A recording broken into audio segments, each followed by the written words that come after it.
Beijing میں تیسرے belt and road forum کا افتتاحی اجلاس۔ چین نے 28 ملکوں اور خطوں کے ساتھ 21 آزادانہ تجارتی معاہدوں پر دستخط کیے۔ مجموعی درآمدات اور برآمدات کا حجم 19.1 ٹریلین امریکی ڈالر تک پہنچ چکا۔ چینی صدر کا کہنا ہے ماحول دوست توانائی کے حصول پر خصوصی توجہ دی جائے۔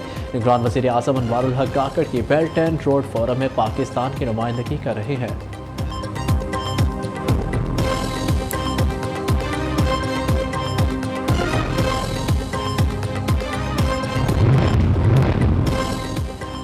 سعودی عرب نے آزاد فلسطینی ریاست کا قیام ناگزیر قرار دے دیا۔ سعودی فرمانروا شاہ سلمان بن عبدالعزیز کا کہنا ہے دارالحکومت مشرقی بیت المقدس کے ساتھ آزاد فلسطینی ریاست کا قیام ناگزیر ہے۔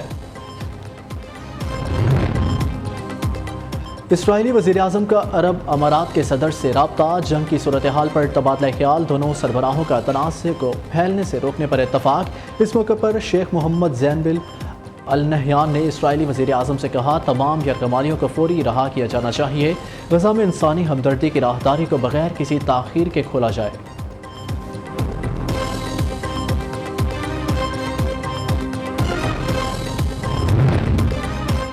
اقوام متحدہ کے جنرل سیکریٹری انطونیو گوتریس نے غزہ میں اسپتال پر حملہ وحشیانہ عمل قرار دے دیا۔ انطونیو گوتریس کا کہنا ہے اسپتال پر حملے میں فلسطینی عوام کی ہلاکت نے مجھے خوفزدہ کر دیا۔ میرا دل متاثرہ خاندانوں کے ساتھ ہے۔ بین الاقوامی انسانی حقوق کے تحت اسپتالوں اور میڈیکل عملے کو تحفظ حاصل ہے۔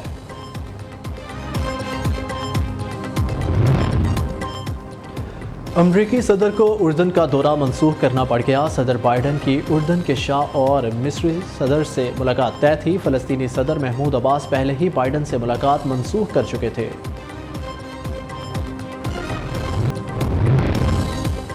فلسطین کی صورتحال پر OIC کا ہنگامی وزارتی اجلاس آج جدہ میں ہوگا۔ وزیر خارجہ جلیل عباس جیلانی کی OIC ایگزیکٹو کمیٹی اجلاس میں شرکت۔ غزہ کی صورتحال اور آج ہونے والے اجلاس کے ایجنڈے پر مشاورت۔ وزیر خارجہ کی مصر، ایران، ترکی اور متحدہ عرب امارات کے وزرائے خارجہ کے ساتھ ٹیلی فون پر بات چیت۔ فوری جنگ بندی اور غزہ میں امداد کے لیے راہداریاں کھولنے پر زور۔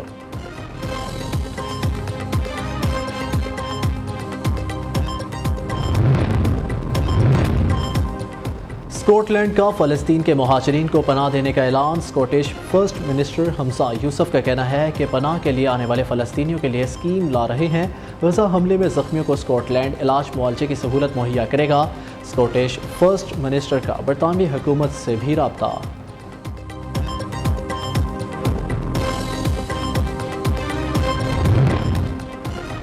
یورپی یونین نے بھی حماس اور اسرائیل کی جنگ پر اپنی پوزیشن واضح کر دی۔ یورپی یونین کے رہنما چارلس مائیکل کہتے ہیں غزہ میں انسانی المیہ جنم لے رہا ہے۔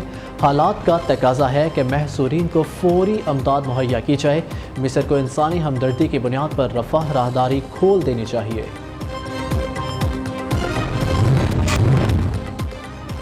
سعودی عرب اصل امن فارمولے پر واپس۔ خادم الحرمین الشریفین شاہ سلمان بن عبدالعزیز کی زیر صدارت کابینہ کا اجلاس۔ فوری جنگ بندی 1967 کی سرحدوں کی بنیاد پر آزاد فلسطینی ریاست کے قیام کا مطالبہ کر دیا۔ فلسطینیوں کی جبری بے دخلی کی مذمت۔ کابینہ اجلاس میں ولی عہد شہزادہ محمد بن سلمان سمیت کابینہ کے اراکین شریک تھے۔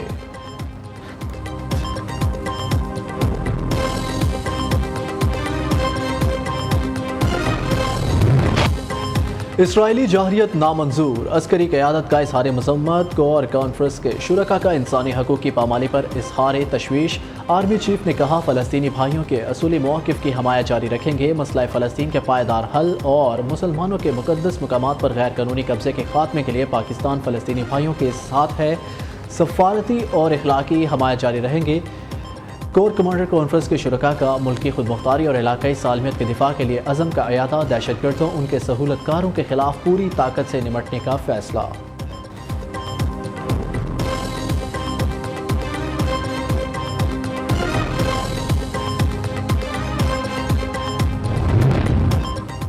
سائفر معمول کا سفارتی مراسلہ تھا۔ اس میں کسی قسم کی دھمکی یا سازش کا لفظ استعمال کیا، نہ ہی کسی سازش کی نشاندہی کی۔ اس وقت کی سیاسی قیادت نے سائفر کو سیاست کے لیے استعمال کیا۔ سابق سفیر اسد مجید نے چیئرمین PTI اور شاہ محمود قریشی کو چارج شیٹ کر دیا۔ سابق وزیر اعظم کے سابق پرنسپل سیکریٹری اعظم خان نے سائفر ایشو کو چیئرمین PTI کا فوج کے خلاف ٹارگیٹڈ پلان قرار دے دیا۔ بیان میں کہا شاہ محمود قریشی کے مشورے پر چیئرمین پی ٹی آئی نے سائفر معاملے پر اداروں کے خلاف مؤثر بیانیہ بنانے کو کہا۔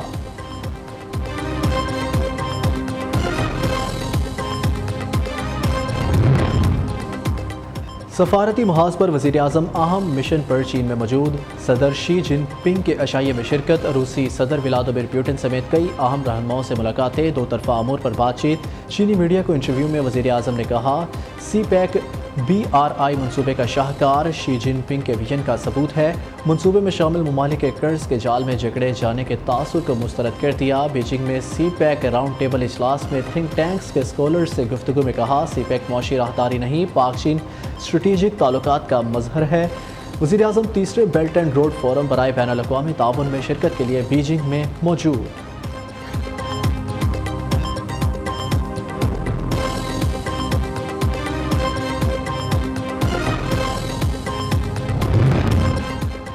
آئی ٹی، زراعت، معدنیات، توانائی سمیت دیگر شعبوں کی مثالی اور تیز ترین ترقی کا پلان تیار۔ نوجوانوں، خواتین، مزدوروں، کسانوں، صنعت کاروں، تاجروں سمیت تمام طبقات کو ریلیف دیں گے۔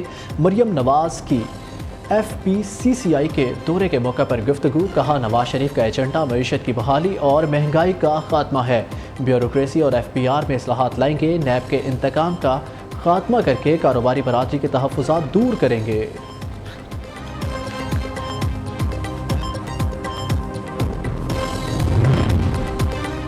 پارٹی پالیسی پر تنقید کی تو ٹکٹ نہیں ملے گا، میڈیا پر پارٹی پالیسی سے اختلاف کی اجازت نہیں ہوگی، نون لیگ کے بڑوں کے اجلاس میں بڑا فیصلہ، نواز شریف کی وطن واپسی سے پہلے پارٹی پالیسی مزید سخت، پارٹی اجلاسوں میں ہر قسم کی تنقید اور اختلاف رائے کی مکمل آزادی ہوگی، کوئی بھی رہنما اجلاس کے اندر اٹھائے گئے اختلافی نکات کو باہر کسی بھی پلیٹ فارم پر بیان نہیں کرے گا، خلاف ورزی پر سخت ایکشن لیا جائے گا۔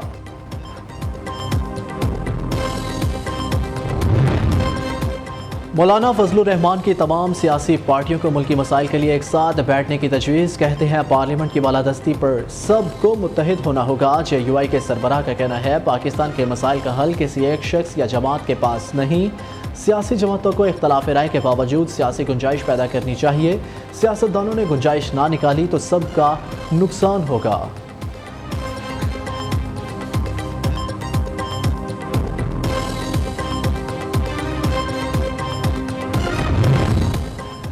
460 ارب روپے جرمانہ ادا نہیں کر سکتا، بحریہ ٹاؤن کراچی کیس میں ملک ریاض سپریم کورٹ میں درخواست، موقف اختیار کیا کہ 460 ارب کی ادائیگی ناممکن ہے، اتنی بڑی ادائیگیوں کی وجہ بحریہ ٹاؤن مارکیٹ میں مقابلہ نہیں کر پا رہا، امتیازی سلوک نہ کیا جائے، رجسٹرار آفس کا بحریہ ٹاؤن کی متفرق درخواست لینے سے انکار۔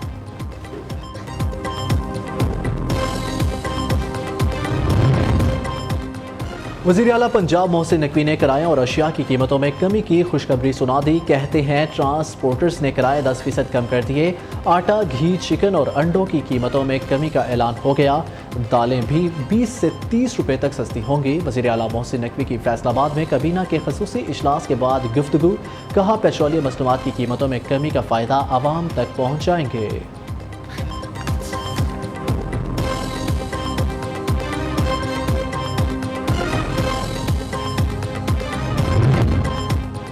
پاکستان فٹ بال ٹیم نے تاریخ رقم کر دی، قومی فٹ بال ٹیم نے FIFA world cup 2024 qualifier match Cambodia کو 1-0 سے شکست دے دی، میچ کا واحد اور فیصلہ کن گول پاکستان کے ہارون حمید نے 68ویں منٹ میں سکور کیا، گرین شرٹس کی ورلڈ کپ کوالیفائر کی تاریخ میں پہلی فتح، دوسرے راؤنڈ کے لیے کوالیفائی کر لیا۔